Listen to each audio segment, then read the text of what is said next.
The call came the same day I signed the papers. My sister's voice was sharp, bossy, and entitled. "We'll be there in 3 hours with 22 relatives. Get the rooms ready, cook for everyone. We're staying 2 weeks." No questions, no manners, just an order. I stood in the empty beach house, the salty breeze drifting through the wide windows, the ink on the deed barely dry with my name on it. And I stayed calm because in that moment I made a decision. This would be the last time she ever tried to take what was mine.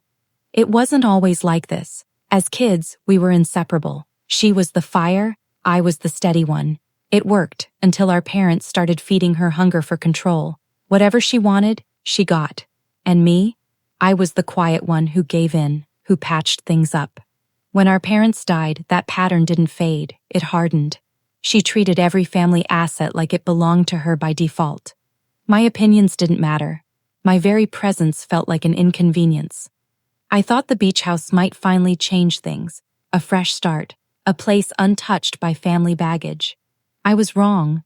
Her call wasn't to share excitement or to ask, it was to announce. She didn't congratulate me. She didn't even check if I wanted guests. She just assumed, the same way she always had. But this wasn't our childhood home where I had no voice. This house was mine, paid for with my money, my work, my signature. Her demand triggered every old memory of being bulldozed, ignored, overshadowed.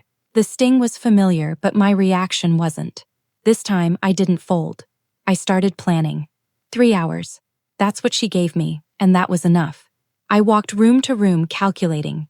If I confronted her outright, it would turn into another screaming match. She'd twist it until I looked heartless for turning away family. No, I wanted precision, a clean cut, a lesson she'd never forget. So, I made calls. Not to her, to a local property manager, a caterer, a moving crew on standby. By the time her caravan rolled into the driveway, everything was in place. They arrived like a storm.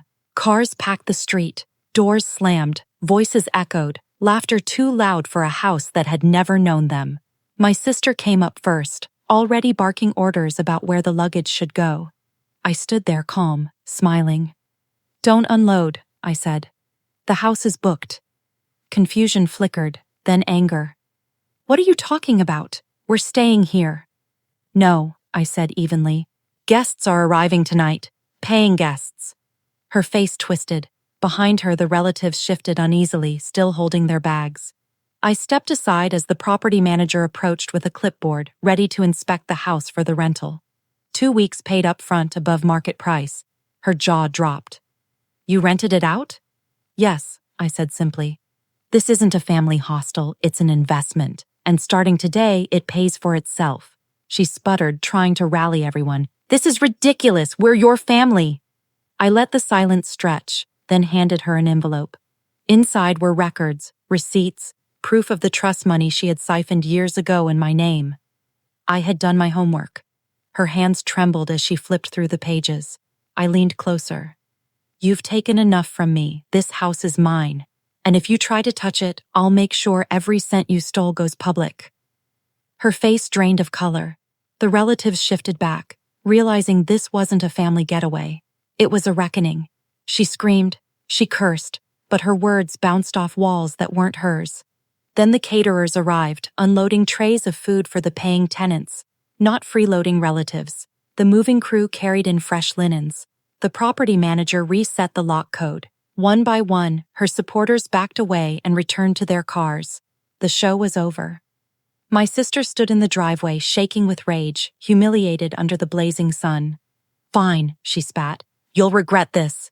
I stepped closer, calm and steady. "No," I said. "This was the last time you mistook me for someone you could control. That version of me doesn't live here anymore."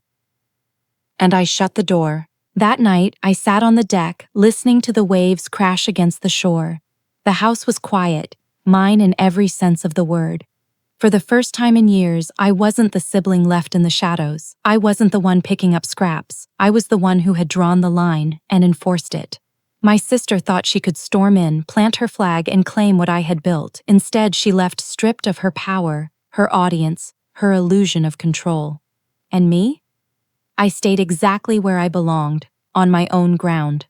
The house was more than wood and glass. It was a statement, a reminder that I had never been weak. I had only been waiting for the right moment to prove it.